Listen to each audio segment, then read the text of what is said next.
Hi ma'am, ngasi ay sareng thongdoine. Ngase ngaujarag.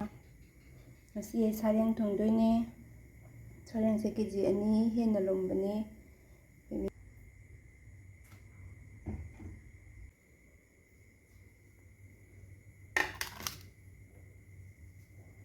Ni gana hapchalle ko.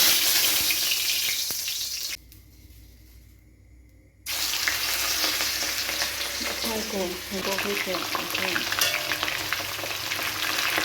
Thai ko yu pa ko li tha ban ko. Da tinga ti ren ni tha ban ni.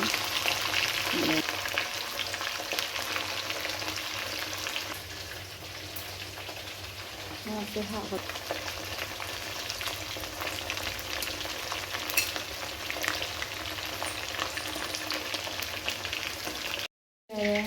Jare ahan bagi